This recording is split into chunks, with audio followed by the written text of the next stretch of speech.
Assalamualaikum warahmatullahi wabarakatuh.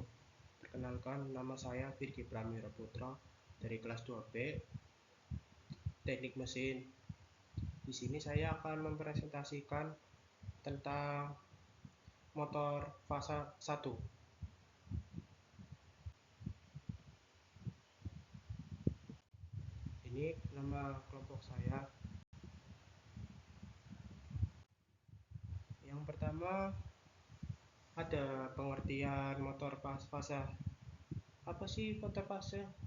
Motor fase itu biasanya listrik satu fase adalah jaringan listrik yang hanya menggunakan dua kawat pengantar, yang ke satu sebagai kawat fase L dan yang kedua sebagai kawat neutral atau N.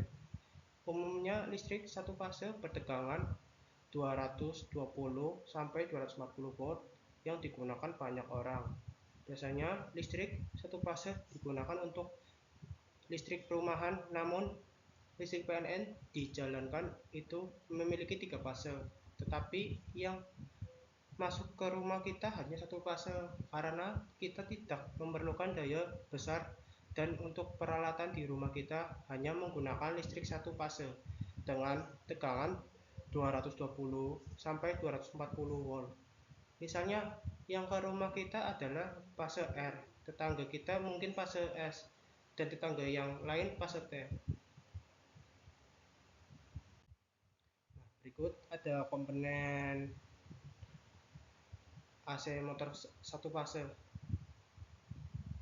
Motor AC satu fase memiliki dua komponen utama, yaitu stator dan rotor. Stator adalah bagian yang diam dan memiliki kumparan yang dialiri arus AC satu fase, menciptakan medan magnet yang berputar. Rotor adalah bagian yang berputar dan dipasang pada poros motor berinteraksi dengan medan magnet stator untuk menghasilkan torsi.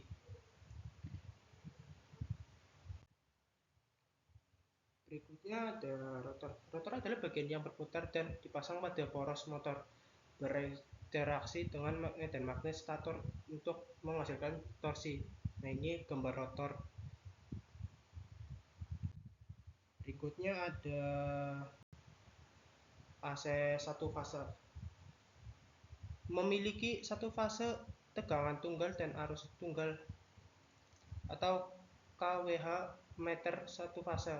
Mengukur jaringan listrik menggunakan dua kawat pengantar, yaitu kat fase dan kawat netral sistem kelistrikan satu fase. Menggunakan dua kawat, yaitu kawat hidup atau live wire dan kawat netral. Motor listrik satu fase. Motor induksi satu fase yang menggerakkan berbagai peralatan elektronik. Motor conveyor single fase mengubah arus listrik menjadi tenaga yang mampu menggerakkan mesin peralatan dengan arus satu fase. Sistem ini biasanya pada umumnya digunakan untuk rumah tangga peralatan listrik dengan daya kecil hingga menengah, seperti lampu, peralatan rumah tangga, dan perangkat elektronik. Selanjutnya ada jenis-jenis satu fase. Jenis satu fase memiliki satu fase tegangan tunggal dan arus tunggal. kWh meter satu fase. Mengukur jaringan listrik menggunakan dua kawat pengantar, yaitu kawat fase dan kawat netral sistem.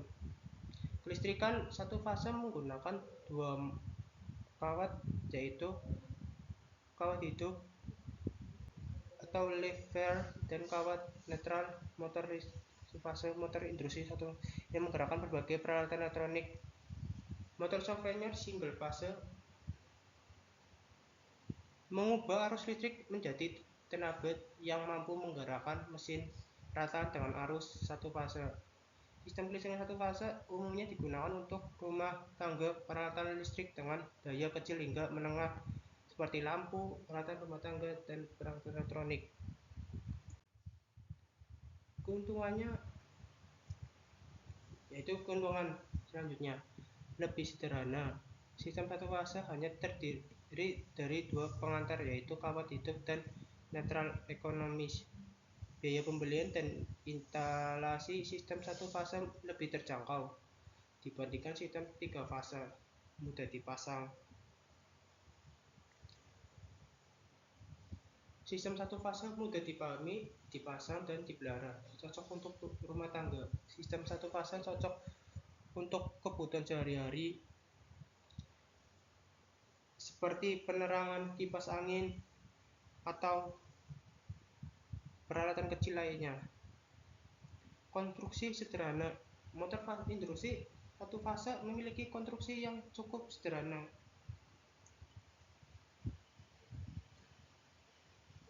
Contohnya seperti kecepatan putar konstan. Motor induksi satu fase memiliki kecepatan putar yang hampir konstan terhadap perubahan beban.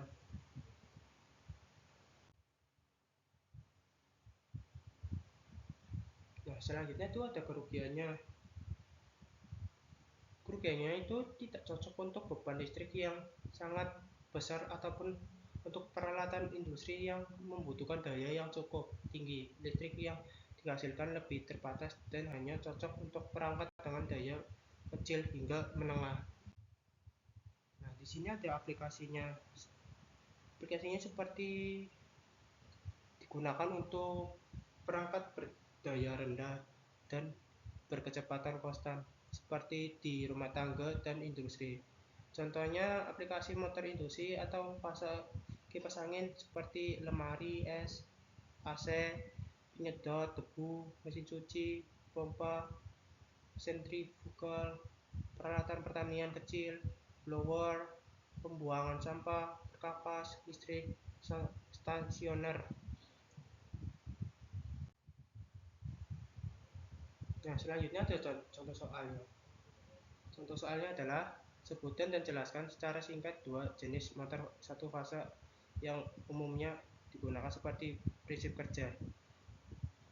Jawabannya, dua jenis motor satu fase yang umum digunakan yaitu yang pertama, motor kapasitor star motor menggunakan kapasitor untuk menghasilkan medan magnet putar pada saat start.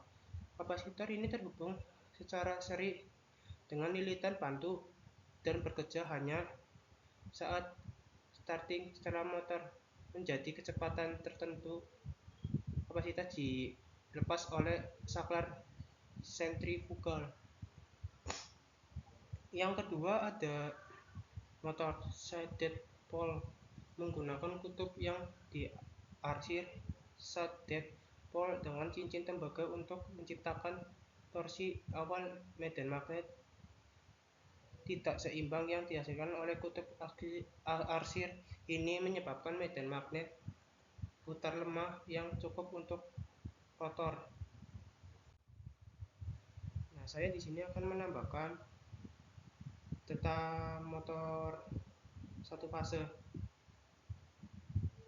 Yang menambahkan yaitu motor fase terdiri dari kumparan utama dan kumparan bantu yang berbeda sekitar 90 derajat listrik dengan tahanan dan reaktansi yang berlainan sehingga arus yang mengalir tidak sefase.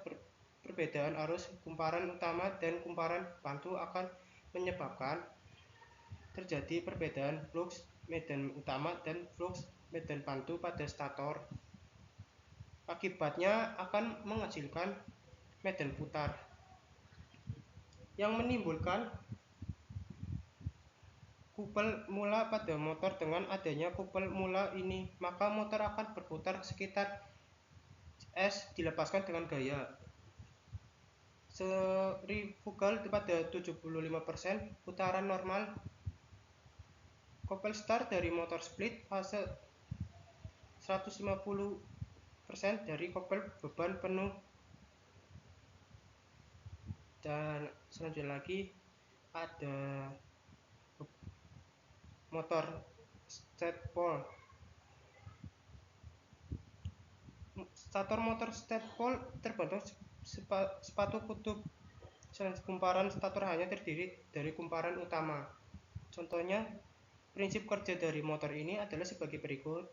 Yang pertama ada saat kumparan stator mendapatkan arus sumber, maka pada kumparan dibangkitkan medan elektromagnetik yang mengalir di dalam inti. Yang kedua, juga mengalir pada inti yang memotong cincin tembaga yang membangkitkan tegangan industri arus dan medan elektromagnetik cincin. Yang ketiga ada dengan demikian terjadi perpindahan dan seterusnya. Hal ini identik dengan terbentuk medan putar. Yang keempat, arah gerakan selalu pada posisi standstill sekaligus juga arah putaran rotor. Sekian presentasi dari kami. Kekurangan mohon maaf ketika ada pertanyaan. Sekian, terima kasih. Wassalamualaikum warahmatullahi wabarakatuh.